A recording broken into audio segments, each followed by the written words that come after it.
What if I told you that for over 1,000 years, it was literally illegal for women to propose marriage? And I'm not talking about some obscure cultural taboo. I'm talking about actual laws with real punishments that could destroy a woman's life forever. There was once a time when a woman who dared ask a man to marry her could be publicly humiliated or even exiled from her community. We're going to uncover the shocking truth about how society controlled love itself and why the simple question became one of the most dangerous things a woman could ever say. Before we dive into this incredible story together, I'd love for you to join our community by hitting that subscribe button and giving this video a like, but only if you genuinely enjoy the journey we're about to take. Where are you watching from tonight? Are you tucked in bed? Or maybe listening while doing something else? Drop a comment and let me know. I read every single one, connecting with you all. Make sure your lights are dimmed. Maybe turn on a fan for that gentle white noise. And let's settle in for a story that spans 2,000 years of human history,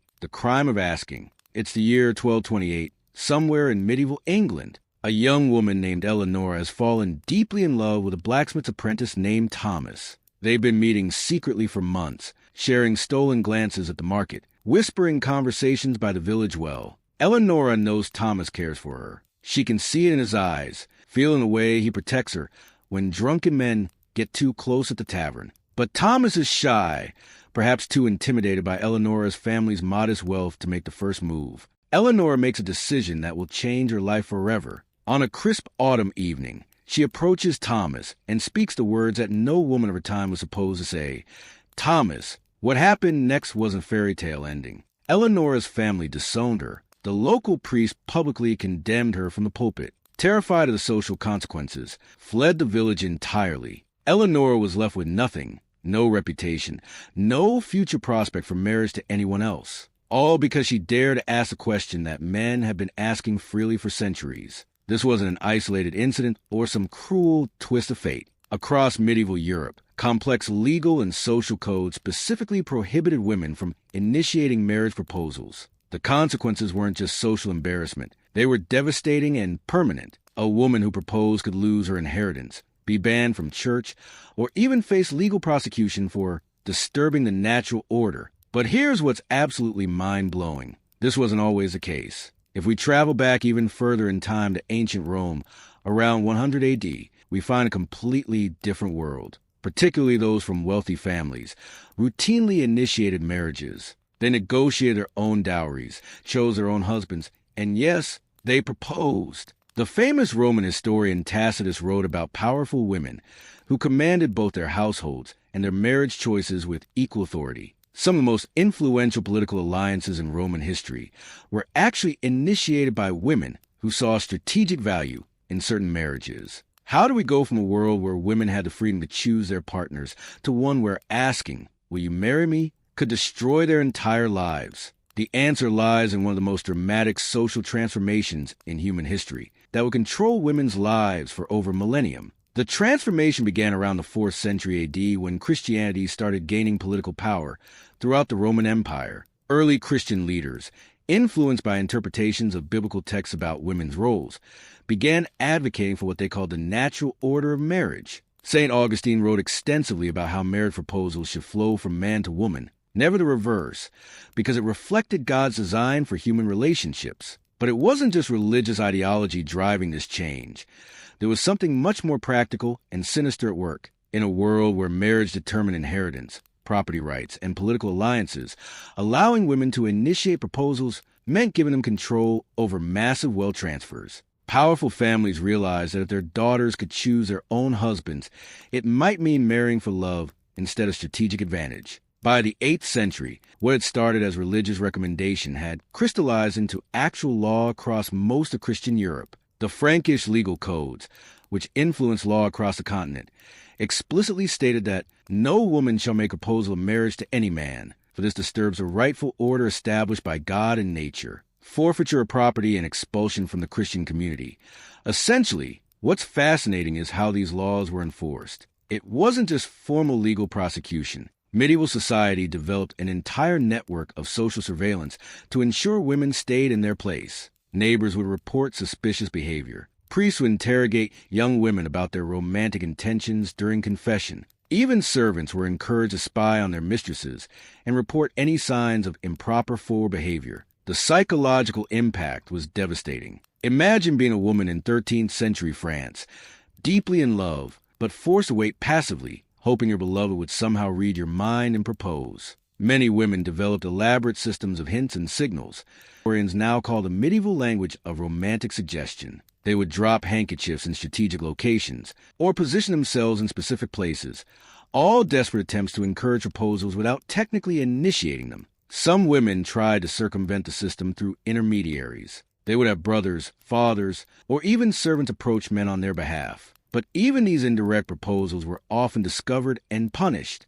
Court records from 14th century England document several cases of women being publicly shamed for directing others to disturb the natural order of courtship. The irony is staggering. These laws claim to protect women's honor and virtue, but they actually created a system where women had less control over their own lives and livestock. A farmer's cow had more say in its mating than a nobleman's daughter had in choosing her husband. And the most heartbreaking part? Many of these relationships that could have blossomed into beautiful marriages simply never happened. How many love stories were lost to history because a shy man never found the courage to propose, while the woman who loved him was legally forbidden from speaking her heart? How many brilliant partnerships, both romantic and political, never formed because half of humanity was silenced? This wasn't just about marriage proposals. It was about power, control, and the systematic suppression of women's agency in the most intimate aspect of their lives. What we're looking at is nothing less than the legal codification of romantic inequality, and its effects would ripple through society for centuries. But here's where our story gets really interesting.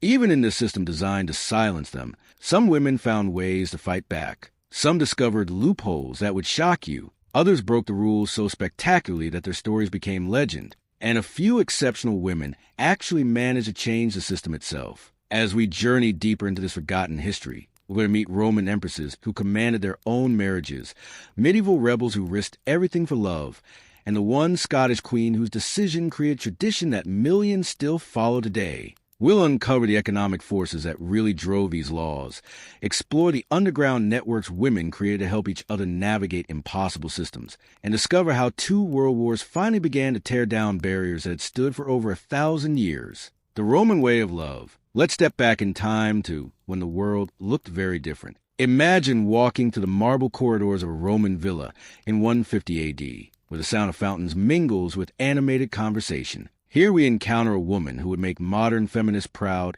and medieval lawmakers horrified. Her name was Livia Drusilla, and she didn't wait for anyone to choose her destiny. Historical records from Cassius Dio tell us that Livia actively pursued her second husband, the future Emperor Augustus, while she was still married to someone else. But here's the kicker. This wasn't scandalous behavior. It was Tuesday in ancient Rome. Women from wealthy families wielded power that would have been unthinkable just a few centuries later. They owned property, ran businesses, and yes, they absolutely initiated marriages. The Roman historian Pliny the Younger documented several cases of women proposing to men, describing it as customary among families of distinction. But let me paint you a picture of just how different this world was, who lived around 80 BC. Not only did she propose to 3 different men throughout her life, but she actually led armies into battle when her third husband, Mark Antony. Ancient sources describe her as someone who never yielded to a woman in anything, nor to a man in much. When she wanted to marry someone, when they said yes, she planned a wedding. When they disappointed her in marriage, she divorced them and moved on. The Roman legal system supported this freedom through something called sine manu marriage, literally meaning without hand, where women retained control over their own property and decisions. A Roman woman could inherit wealth, manage estates, and enter into marriage contracts on her own terms. The legal text known as the Corpus Juris Civilis specifically protected women's rights to initiate matrimonial bonds when advantageous to their circumstances. Now, here's what's absolutely wild. Roman dinner parties regularly feature what they call marriage negotiations, where women would openly discuss potential matches, negotiate dowries, and even make direct proposals to men they found suitable. The poet Ovid wrote about attending such gatherings, describing how women of noble birth spoke their matrimonial intentions as freely as men discussed their political ambitions. Consider the story of Cornelia, mother of the famous Gracchi brothers. After her husband died, she received numerous marriage proposals from powerful men, including King Ptolemy VIII of Egypt. Cornelia had her own ideas. Historical accounts suggest she actively courted and proposed to a philosopher named Gaius Blasius because she valued intellectual connection over political advantage. When people question her choice, "I choose my companions for their minds, not their armies." This wasn't just about wealthy women either. Archaeological evidence from Pompeii reveals graffiti written by working-class women expressing romantic intentions. One piece of graffiti discovered in a tavern reads, "Restituta, take Samius as your man," apparently written by Restituta herself, boldly declaring her romantic choice for all. Roman women also developed sophisticated networks for arranging marriages. They held regular gatherings called convivia matrimonial, marriage dinners, where eligible people could meet and women could express interest without formal proposals. Think of it as ancient Rome's version of speed dating, except women were just as likely to do the approaching as men. The Roman writer Juvenal, though often critical of women's behavior, documented how women would send gifts, letters, and even love poems to men they wished to marry. One surviving papyrus from Egypt contains a letter from a woman named Apollonia to a man named Marcus, writing, "If you find my character suitable and my dowry acceptable, let us proceed with marriage arrangements, for I believe we would suit each other well." But perhaps the most fascinating aspect of Roman marriage culture was how women used their proposal right strategically. They didn't just marry for love. They married for political alliance, business advantage, and social mobility. A clever Roman woman could elevate her entire family status through a well-chosen marriage proposal. Take the case of Cecilia Metella, who identified a rising political star named Pompey and actively pursued him despite his lower social status. She saw potential where others saw risk. Her marriage proposal to Pompey helped launch one of the most powerful political careers in Roman history. When asked why she chose him, she reportedly said, "I marry the future, not the past." Roman society celebrated this female initiative because it served everyone's interests. When women could choose their own marriages, it created stronger political alliances, better business partnerships, and frankly, probably happier relationships. The Roman Senator Cicero wrote approvingly of women who take charge of their romantic destinies, rather than leaving such important matters to chance or other people's decisions. The religious context was completely different. Roman gods and goddesses modeled gender equality in relationships,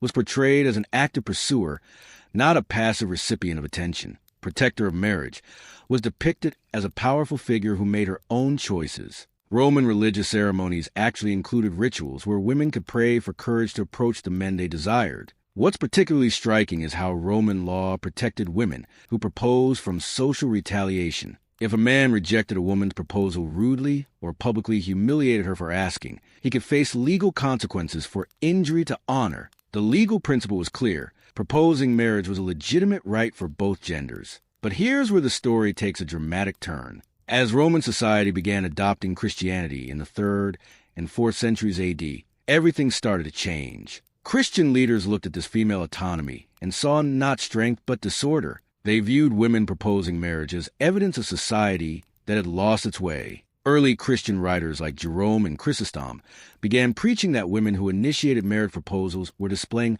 unseemly boldness that contradicted God's design. They argued that just as Eve had led Adam astray by taking initiative in the Garden of Eden, women who proposed marriage were repeating the original sin of female assertiveness. The transformation wasn't immediate, but it was relentless. Christian emperors began passing laws that gradually restricted women's marriage rights. By 380 AD, Theodosian Code included provisions discouraging women from forward behavior in matrimonial matters. What had been celebrated for centuries was suddenly becoming shameful. We can actually track this change through surviving wedding contracts. Early Roman contracts often list a woman as the primary negotiator, but by the 5th century AD, these same documents show fathers and male guardians taking over roles that women had previously handled themselves. The saddest part is reading accounts from women who lived through this transition. A letter discovered in Egypt, dated around 410 AD, includes a woman writing to her sister,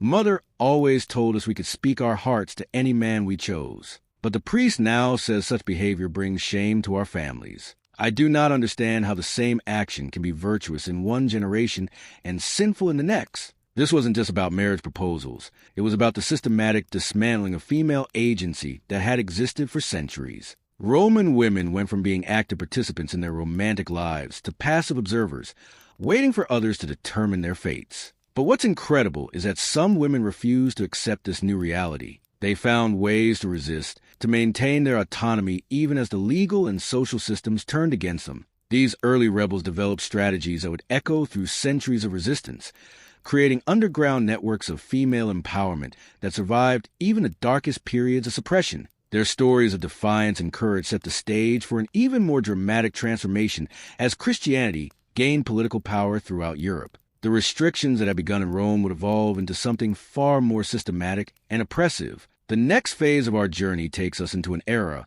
where the very idea of a woman proposing marriage would become not just forbidden, but literally heretical. The medieval cage. Welcome to the Dark Ages. And I mean that quite literally when it comes to women's romantic freedom. If you thought the early Christian restrictions were harsh, you haven't seen anything yet. Medieval Europe turned the suppression of female marriage initiative into an art form, complete with public humiliation, legal torture, and punishments, so creative they'd make a horror movie director blush. But let me start with a story that will absolutely blow your mind. In 1157, a young woman named Giselle de Montfort did something that would make headlines if it happened today. She publicly proposed marriage to a knight named Roland during a harvest festival in front of the entire village. What happened next wasn't just rejection. It was a systematic destruction of her entire existence that reveals just how far medieval society was willing to go to control women's hearts. Within hours of her proposal, the local lord ordered Giselle to be placed in something called a scold's bridle,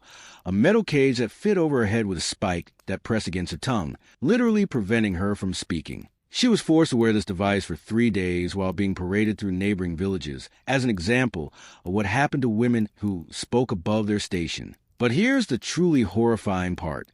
This wasn't considered excessive punishment. This was considered merciful. The alternative penalty for a woman proposing marriage, according to the legal codes of 12th century France, was having her tongue pierced with a hot iron and being banished from all Christian communities. Medieval Europe had transformed Augustine's theological restrictions into a comprehensive legal system designed to crush female romantic agency. The Saxon Spiegel, a German legal text from 1220, explicitly stated that no woman shall make offer marriage to any man, for this act violates God's order and brings shame upon her family unto the 7th generation. What's absolutely mind-blowing is how detailed these laws became. Different regions developed increasingly specific punishments based on the woman's social status, the man's reaction, and even the method of proposal. In England, a woman who proposed through a letter faced different penalties than one who spoke her intentions aloud. Written proposals were considered premeditated rebellion, while spoken ones were sometimes dismissed as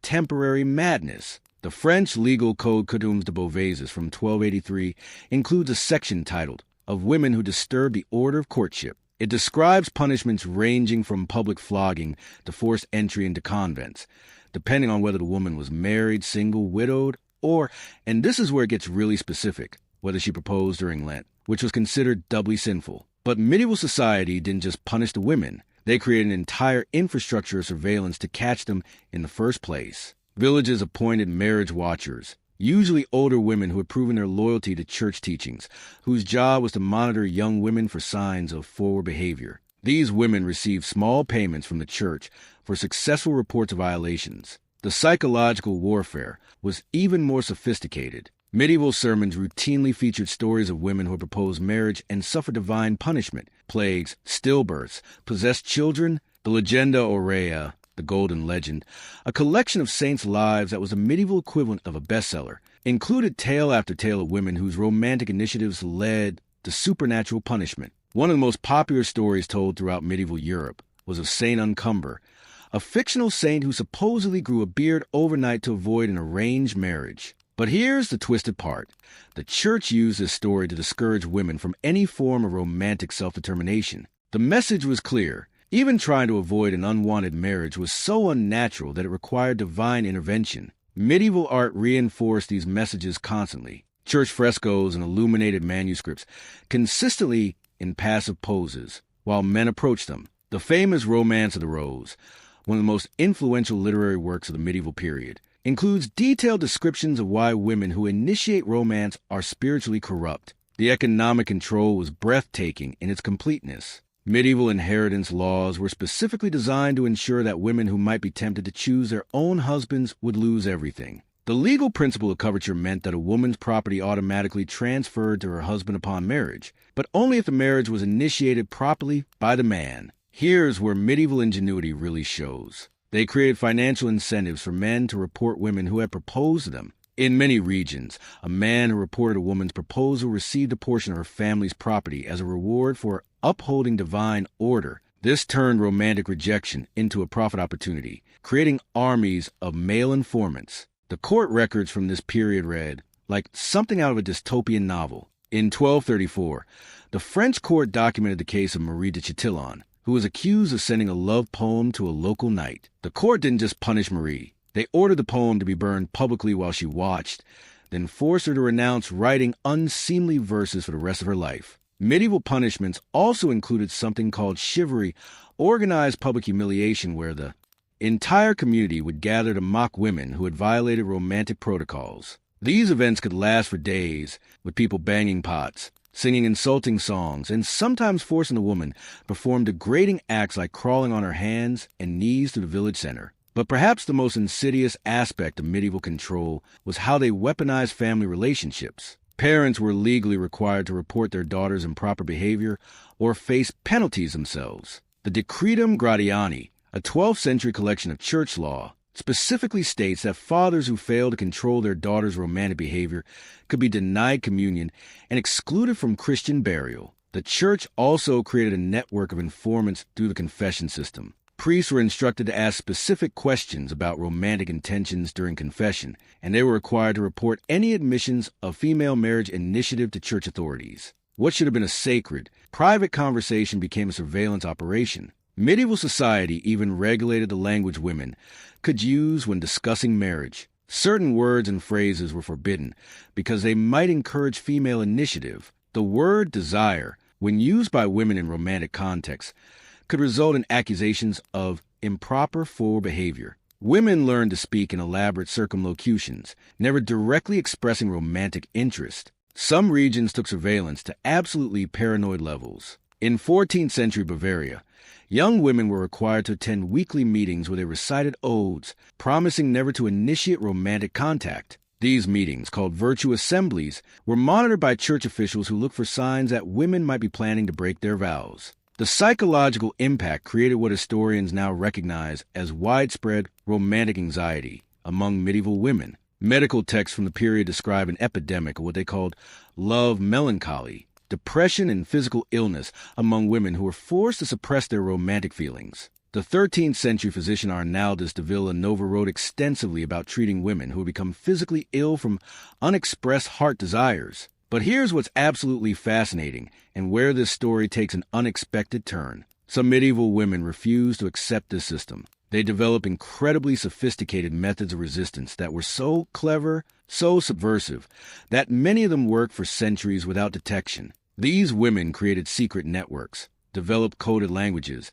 and found loopholes in the law that were so creative they bordered on genius. They turned the very system designed to oppress them into a tool for their own liberation. One of their most successful tactics involved exploiting a bizarre technicality that the church had never considered, a loophole that would eventually evolve into a tradition millions of people still follow today. But their most audacious rebellion was yet to come, because in the midst of this oppressive system, a group of women discovered something that would change everything, occurring only once every 4 years, when all the normal rules mysteriously didn't apply. The Leap Year Rebellion, February 29th, a date that would change the course of romantic history forever. On this leap day, something extraordinary happened in the Highlands of Scotland that would create a tradition so powerful it would survive 8 centuries and spread across the globe. But the real story behind leap year proposals isn't a charming fairy tale you probably heard. It's a tale of brilliant female rebellion, legal loopholes, and one of the most audacious acts of civil disobedience in medieval history. The woman at the center of this revolution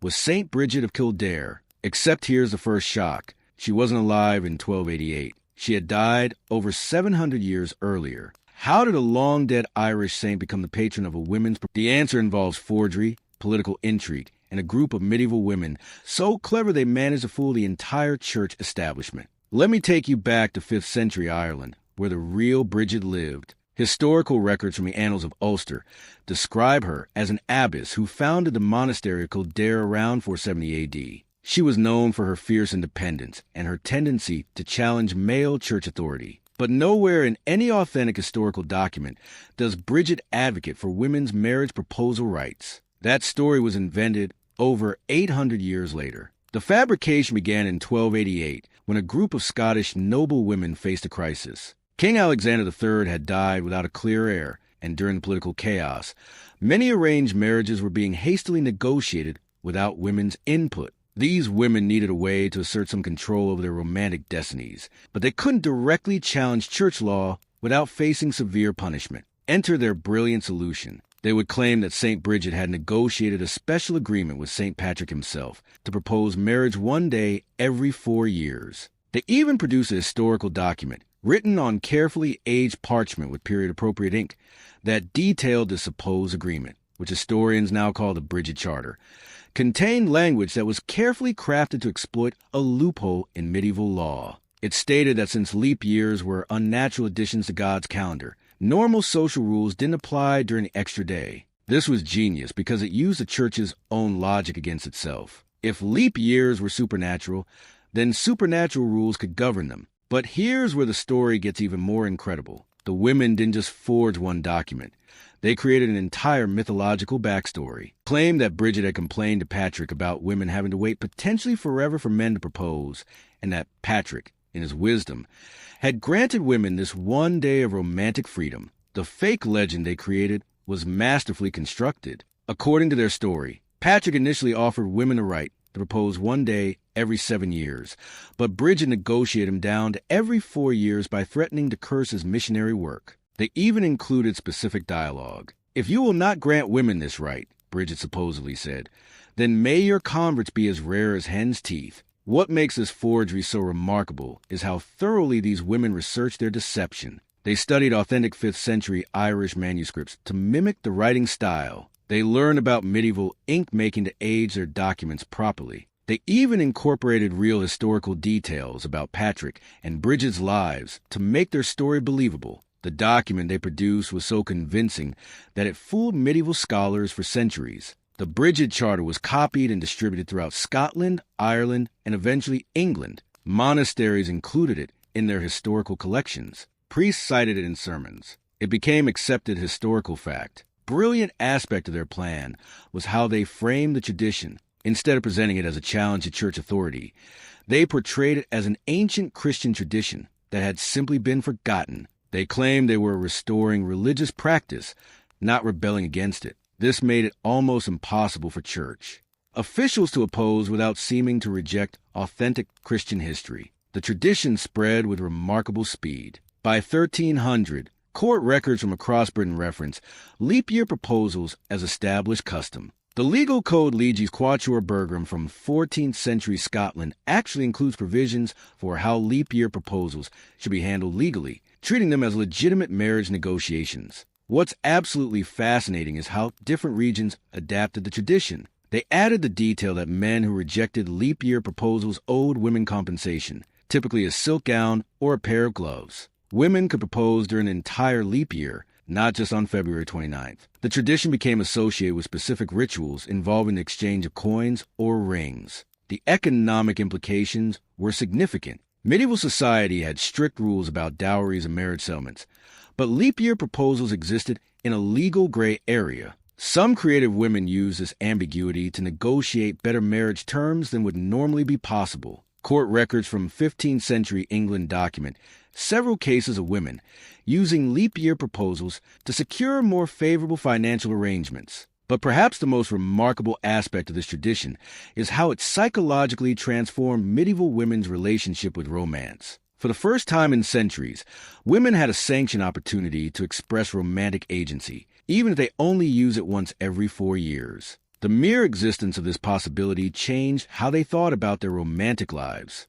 Medieval literature from this period shows a noticeable shift in how female characters are portrayed during leap years. The Canterbury Tales, written in the late 14th century, includes references to women's leap year rights. The Romance of the Rose was actually revised in some manuscripts to include about February 29 proposals, showing how quickly this tradition became integrated into popular culture. Some medieval women became quite strategic about timing their romantic lives around leap years. Historical accounts describe women who would deliberately delay expressing interest in potential suitors until the next leap year, when they could propose without breaking social taboos. This created a 4-year cycle of romantic planning that shaped entire generations of relationships. The church found itself in an impossible position. They couldn't denounce the tradition without rejecting what appeared to be authentic Christian history, but they also couldn't endorse it without undermining their own teachings about women's roles. Their solution was typically medieval. They acknowledged the tradition while adding so many restrictions and caveats that it became almost meaningless. Church authorities required leap year proposals to follow specific protocols. Women had to fast for 3 days before proposing. They needed permission from a male guardian. The proposal had to be made at dawn in the presence of witnesses and followed by immediate confession. These requirements were designed to discourage women from actually using their supposed rights. But many women found ways around these restrictions, too. They would arrange for sympathetic witnesses who would testify that proper protocols had been followed. They would obtain their guardian's permission through various forms of coercion or bribery. Some even convinced priests to bend the rules by arguing that truly authentic traditions shouldn't be burdened with modern, bureaucratic requirements. The tradition also created an underground economy of leap year services. Women paid scribes to write proposal letters. They hired musicians to perform proposal songs. Some enterprising merchants even began selling special leap year jewelry, designed specifically for women to give to men during proposals. What's particularly touching is reading the personal accounts from medieval women who participated in leap year proposals. A letter from 1387, preserved in the archives of Canterbury Cathedral, includes a woman writing to her sister, "Tomorrow is the day that comes but once in 4 years, and I have found the courage to speak what my heart has held silent so long." The success of the leap year tradition proved something remarkable. Medieval women were far more capable of organized resistance than historians had previously recognized. This wasn't just about marriage proposals. It was about creating space for female agency within an oppressive system. These women had essentially hacked medieval society. But the leap year tradition was just the beginning. Its success inspired even more creative forms of resistance, and medieval women began developing increasingly sophisticated methods for circumventing the restrictions on their romantic lives. Their ingenuity would soon lead to rebellions so audacious that they would shake the very foundations of medieval marriage law, setting the stage for confrontations that would echo through the centuries. The Victorian straitjacket. Fast forward to 1837, and we enter an era so obsessed with romantic rules that they literally wrote instruction manuals on how to breathe. Welcome to the Victorian age, where proposing marriage became more complicated than performing brain surgery, and where a woman suggesting marriage wasn't just scandalous, it was practically a criminal offense against nature itself. But here's what's absolutely mind-boggling about Victorian marriage proposals. They created a system so intricate, so ridiculously detailed, that men needed guidebooks just to figure out how to ask a simple question. They had to master an entire secret language just to hint that they might be interested. We're talking about a society that turned romance into a military operation. Let me paint you a picture of just how insane this got. In 1843, a gentleman's manual called The Laws of Etiquette devoted 47 pages to the proper protocol for marriage proposals. 47 pages. The manual specified everything from the exact time of day proposals should occur, between 3 and 5 p.m., never on Sundays, to the precise angle at which a man should hold his hat 22 degrees from vertical, in case you were wondering. But women's restrictions were even more Byzantine. The 1849 edition of the Lady's Guide to Perfect Gentility included a chapter titled The Art of Encouraging Without Appearing Forward, which contained over 200 specific rules about how women could indicate romantic interest without crossing into improper territory. Rule number 73, and I'm not making this up, a lady may drop her handkerchief in the presence of a gentleman no more than twice in a single week, lest she appear calculating. The Victorians were so paranoid about women overstepping romantic boundaries that they created an entire industry around monitoring female behavior. Professional chaperones weren't just companions. They were trained observers who could identify the subtlest signs of forward conduct. These women attended special schools where they learned to recognize dangerous behaviors like excessive eye contact more than 3 seconds, or presumptuous posture, standing too close during conversation. Here's where Victorian society reached levels of absurdity that would make a comedy writer weep with joy. They developed something called the language of flowers, where different blooms conveyed specific romantic messages. But they didn't stop at simple symbolism. They created regional dialects. Meant different things in London versus Edinburgh. Women needed to memorize hundreds of floral combinations just to have a conversation. And if you think that's complicated, wait until you hear about the fan language. Victorian women used fan movements to communicate romantic interest, but the system was so complex it required actual study. Fanning slowly meant, I am engaged. Fanning quickly meant, I wish to speak with you. And dropping your fan meant there were over 50 recognized fan signals, and using them incorrectly could send wildly inappropriate messages. But the most bizarre aspect of Victorian romance was something called calling cards. When a woman wanted to encourage a man's attention, she couldn't just tell him. She had to orchestrate an elaborate system of card exchanges. The size of the card, even the time of day it was delivered, all carried specific meanings. A card delivered on Tuesday meant something entirely different from the same card delivered on Thursday. The psychological pressure on Victorian women was absolutely crushing. Medical journals from the 1850s document an epidemic of what doctors called romantic hysteria, physical and mental illness caused by the stress of navigating impossible courtship rules. Dr. William Acton, a prominent Victorian physician, wrote extensively about treating women who had suffered nervous collapse from the anxiety of romantic uncertainty. Consider the story of Margaret Oliphant, who left detailed diaries about her romantic life. In 1854, she wrote, I have loved Charles for 3 years, and I believe he cares for me, but I dare not give him the slightest encouragement, lest I be thought forward. I have dropped 17 handkerchiefs in his presence, worn yellow flowers to 4 social gatherings, and fanned myself according to the proper signals. Yet he seems oblivious. I fear I shall die of unexpressed affection. Victorians also created legal mechanisms to punish women who violated romantic protocols. The concept of breach of promise lawsuits meant that if a woman's behavior could be interpreted as too encouraging and the man didn't propose,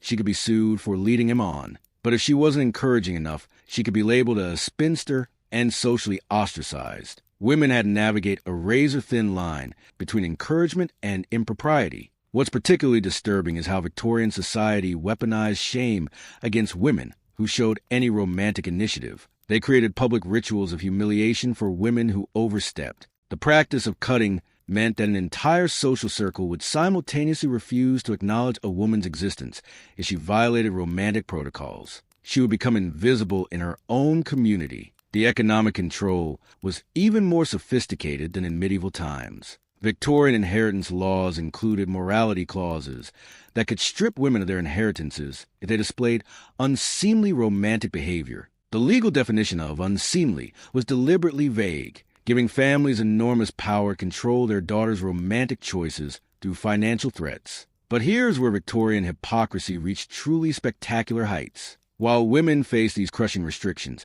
Victorian society was absolutely obsessed with romantic love. They consumed romance novels, attended romantic plays, and filled their homes with romantic art. They wanted all the emotion of romance, but none of the female agency that made it possible. The contradiction created what historians now recognize as Victorian romantic schizophrenia. Society simultaneously celebrated passionate love while criminalizing half of the emotional expressions that created it. Women were expected to be romantic, but not too romantic, passionate, but not too passionate, interested, but not too interested. Some Victorian women developed incredibly creative workarounds. They would hire male friends to coincidentally encounter the men they liked and mention how wonderful these women were. They created elaborate social events designed to throw them together. Some even wrote anonymous love letters, hoping to inspire proposals without technically initiating them. The era also saw the rise of professional matchmakers who operated in legal gray areas. These women claimed to be social coordinators, but they actually orchestrated romantic encounters for women who couldn't pursue men directly. They charged substantial fees for what amounted to romantic espionage services. Perhaps the most heartbreaking aspect of Victorian romance was how it pitted women against each other in competition for male attention. Since women couldn't express interest directly, they had to outmaneuver each other through increasingly subtle social signals. The solidarity that had existed among medieval women during their resistance movements was replaced by ruthless romantic competition. Victorian literature from this period reveals the psychological toll. Charlotte Bronte's letters to her publisher contain heart-wrenching descriptions of watching women she knew wither away from unexpressed love. Elizabeth Gaskell wrote about the epidemic of spinsterhood among women who couldn't navigate the impossible romantic requirements. The medical establishment contributed to women's oppression by creating pseudoscientific justifications for romantic restrictions. Victorian doctors claimed that women who expressed romantic interest too directly suffered from nervous disorders that made them unfit for marriage. They prescribed treatments ranging from cold baths to laudanum addiction to cure women of excessive romantic feelings. But the most insidious aspect of Victorian romance culture was how it convinced women that their natural romantic impulses. Women internalized the belief that wanting to express love was a form of mental illness. They sought medical treatment for having normal human emotions. Yet even in this oppressive environment, some Victorian women refused to accept defeat. They began forming secret societies dedicated to romantic rebellion. They developed underground networks for sharing information about sympathetic men. They created coded languages that allowed them to communicate romantic intentions without detection. Their resistance would soon evolve into something far more dangerous to the established order. Because as Victorian women grew increasingly frustrated with impossible romantic restrictions,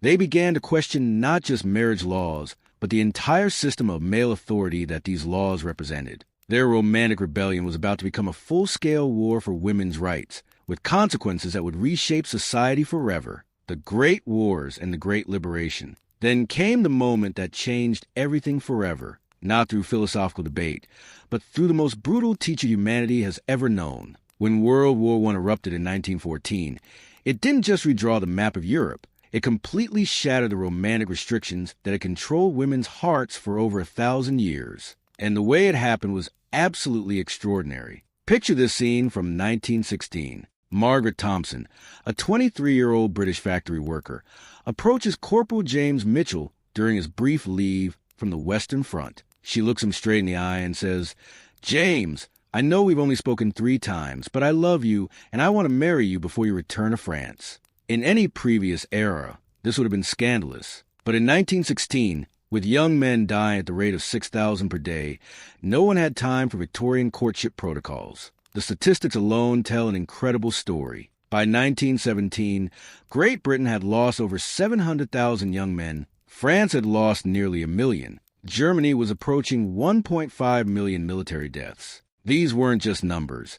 They represented the complete destruction of traditional marriage markets. In some British towns, there were literally no unmarried men left between the ages of 18 and 35. But here's what's absolutely remarkable. Instead of waiting passively for the few surviving men, women began taking unprecedented romantic initiative. Records from 1917 to 1918 document thousands of cases where women proposed to soldiers, often men they had known for just days or weeks. The urgency of wartime made elaborate courtship rituals seem not just pointless, but almost immoral. The psychological transformation was instantaneous. Dr. Marie Stopes, the British birth control pioneer, documented this change in her 1918 study of wartime relationships. The war has liberated women from romantic timidity. When death stalks every conversation, false modesty becomes a luxury we cannot afford. Women are speaking their hearts with a directness that would have been unthinkable 5 years ago. Government propaganda actually encouraged this female romantic initiative. British recruitment posters included slogans like,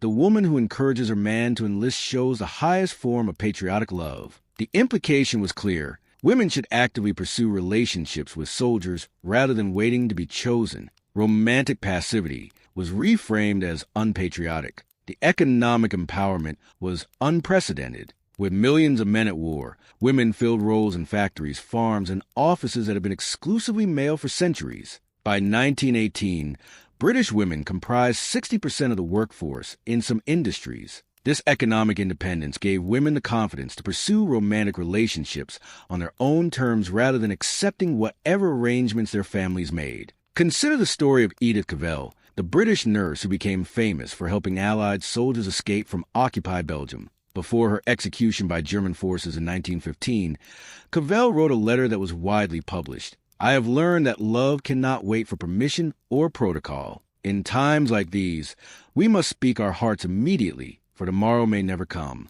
Her words became a rallying cry for women across Europe to abandon romantic hesitation. The speed of wartime courtships was breathtaking. Military records show that the average courtship length dropped from 2 years in 1913 to 6 weeks in 1917. It was rational adaptation to circumstances where extended courtship might mean losing the person you love to artillery fire. Religious authorities, faced with the reality of wartime urgency, began actively encouraging rapid marriage decisions. The Archbishop of Canterbury issued a statement in 1917 declaring that in times of great peril, God blesses those who speak their love quickly and honestly, regardless of traditional customs. This was the same church establishment that had spent centuries condemning female romantic initiative. International correspondence reveals how universal this transformation was. American women writing to European pen pals documented their own increasing romantic boldness. Canadian women working in munitions factories described proposing to soldiers about to ship overseas.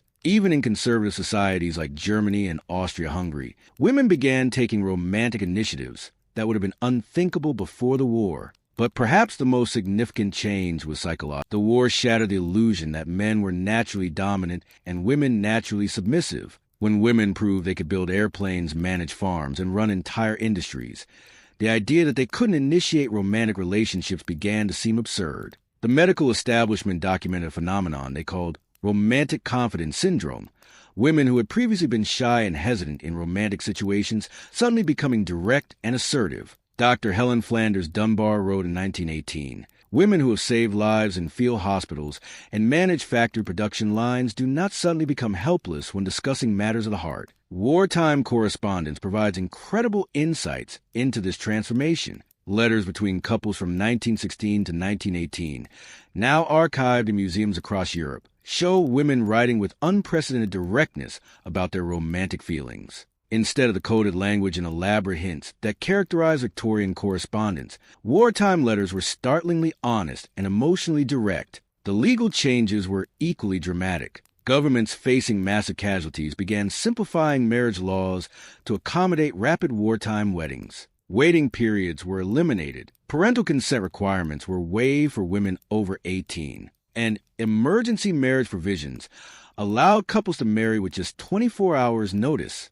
These legal changes implicitly recognize women's right to make independent romantic decisions. International data reveals how thoroughly the war demolished romantic restrictions. Marriage proposal patterns in 1919 showed women initiating approximately 40% of relationships in Britain, 35% in France, and even 25% in more conservative Germany. These numbers were unprecedented in European history. The economic aftermath reinforced these changes. The Spanish flu pandemic of 1918 to 1919 further disrupting traditional social structures. Women who had gained economic independence during the war weren't willing to surrender it, and their financial autonomy gave them unprecedented power in romantic relationships. But perhaps the most remarkable aspect was how quickly these changes became normalized. By 1920, women's romantic initiative was no longer shocking. It was simply a practical reality. The war had compressed centuries of social evolution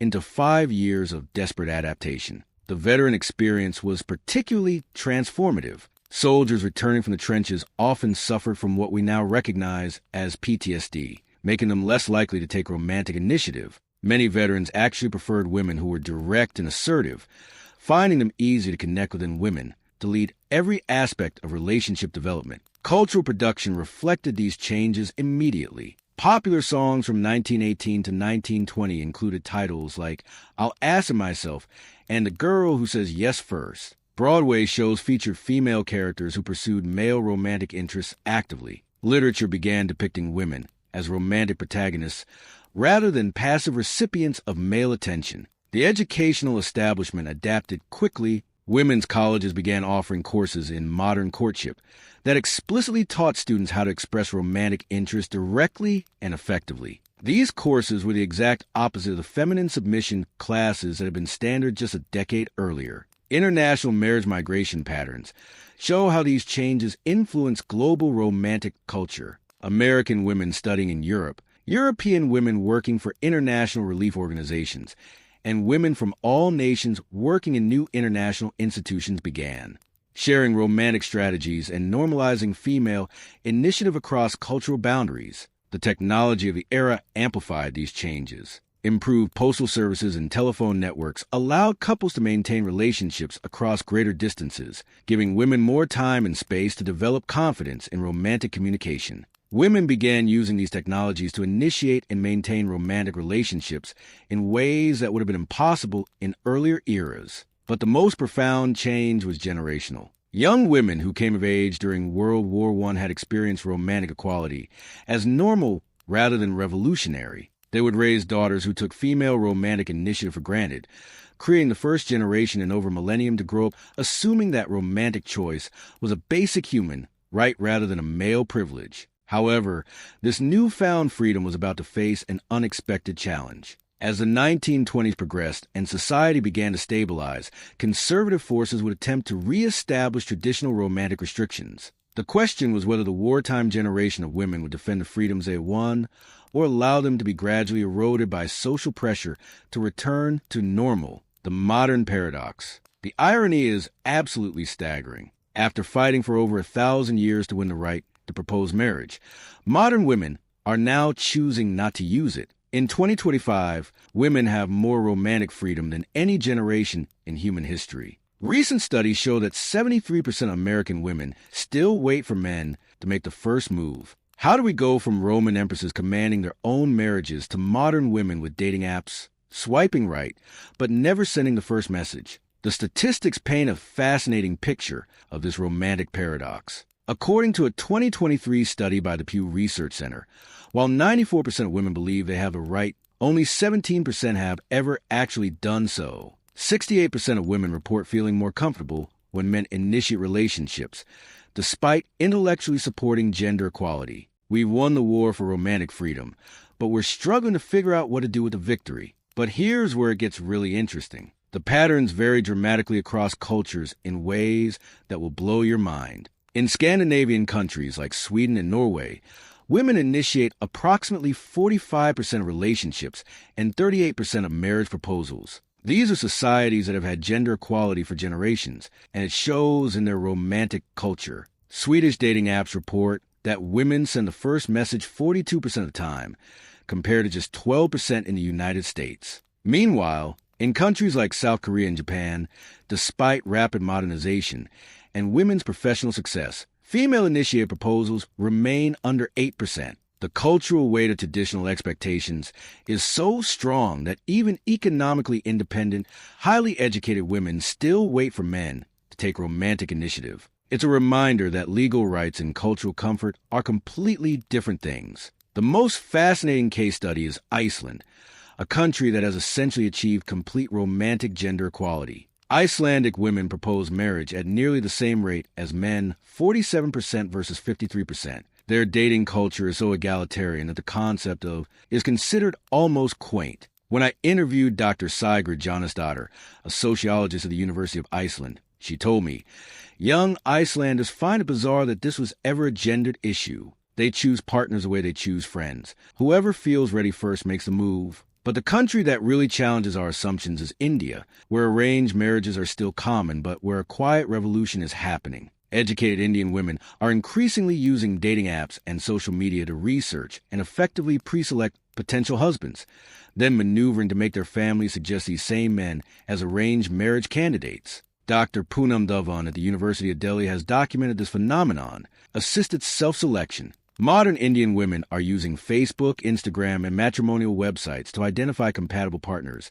then orchestrating elaborate social scenarios to bring these men to their families' attention. It's romantic initiative disguised as traditional arrangement, allowing women to exercise choice while maintaining social harmony. The statistics from India are staggering. Between 2010 and 2020, the percentage of Indian marriages that were secretly initiated by women, though officially arranged by families, increased from 23% to 67% in urban areas. Women are essentially hacking the arranged marriage system to achieve romantic autonomy while avoiding social conflict. The data from dating apps reveals some absolutely mind-blowing trends. The app that requires women to message first has over 100 million users worldwide, proving there's massive demand for female romantic initiative. Bumble's own research shows that 67% of women on their platform report feeling anxious about making the first move, even though they specifically chose an app designed for that purpose. Tinder's 2024 data shows that in matches where women message first, the conversation-to-date conversion rate is 23% higher than when men message first. Relationships that begin with female initiative also report 31% higher satisfaction scores after 6 months. The evidence is overwhelming. When women take romantic initiative, the outcomes are better for everyone involved. Cultural conditioning remains so strong that many women still struggle to act on this data. The generational differences are absolutely fascinating. Gen Z women born after 1997 propose marriage at rates 340% higher than millennial women, who in turn propose 180% more than Gen X women. Each generation is becoming more comfortable with romantic initiative, but the changes are happening slowly enough that significant gaps remain. But perhaps the most revealing data comes from LGBTQ+ relationships, where traditional gender roles don't apply. In same-sex female relationships, proposal rates are essentially 50-50, with couples often reporting that whoever felt ready first took the initiative. This suggests that the reluctance to propose in heterosexual relationships isn't about inherent female psychology. It's about learned behavior related to traditional gender expectations. The economic factors are equally illuminating. Women who earn more than their male partners are 340% more likely to propose marriage than women. Financial independence clearly correlates with romantic initiative, supporting the historical pattern we've seen throughout this entire story. When women have economic power, they exercise romantic power. The regional differences within countries are striking. In the United States, women in major metropolitan areas like New York, San Francisco, and Seattle propose at rates nearly double those in smaller cities and rural areas. With their greater gender equality and less traditional social structures, seem to enable female romantic initiative in ways that more traditional communities still resist. International research reveals some surprising cultural variations. In Brazil, women initiate 31% of relationships, reflecting a culture that celebrates female sensuality and assertiveness. It's 29%, aligning with broader cultural values around direct communication. But in more traditionally conservative societies like those in parts of the Middle East and Central Asia, female romantic initiative remains under 5%, showing how deeply cultural and religious factors continue to influence personal behavior. The psychological research from this period is particularly fascinating. Dr. Helen Fisher's studies at Rutgers University show that women who take romantic initiative report higher levels of life satisfaction, better relationship outcomes, and a stronger sense of personal agency. The same women often report feeling unfeminine or too aggressive when they act on these impulses, revealing the internal conflict between progressive beliefs and traditional conditioning. Social media has created entirely new platforms for female romantic initiative, but also new anxieties. Instagram allows women to soft propose through likes and comments,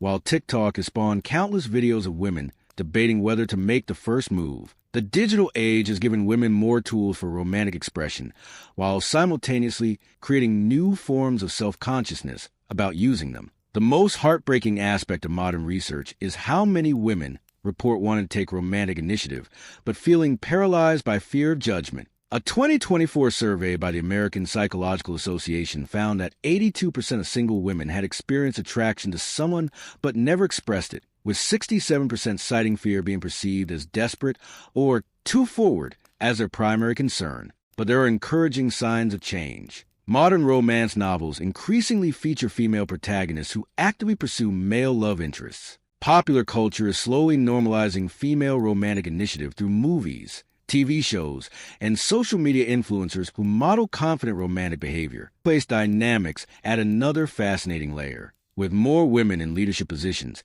there's a growing correlation between professional assertiveness and romantic initiative. Women who negotiate salaries and lead teams are more likely to ask someone on a date or propose marriage. Professional confidence seems to transfer to personal relationships. Perhaps most intriguingly, the pandemic changed romantic dynamics in unexpected ways. Dating app data from 2020 shows that women's first message rates increased by 47% during lockdowns. When traditional social structures were disrupted, women became more willing to take romantic risks. It's as if crisis situations consistently liberate women from romantic passivity. The research on successful proposals reveals some surprising patterns. Women who propose typically spend 3.2 times longer planning their proposals than men, often incorporating highly personalized elements that reflect a deep knowledge of their partner's preferences. The acceptance rate for female proposals is actually higher than for male proposals, 94% versus 87%, possibly because women tend to propose only when they're very confident of the answer. But the most important trend is generational. Each cohort of women is becoming more comfortable with romantic initiative, suggesting that within another generation or two, the historical pattern of male-initiated romance may finally become truly obsolete. We're witnessing the final phases of a transformation that began with Roman empresses and may culminate in complete romantic equality. Significant challenges remain, and the solutions that emerge in the coming decades will determine whether the romantic freedom that previous generations fought so hard to achieve will finally become the lived reality for all women. The next phase of this evolution promises to be just as dramatic as everything that came before.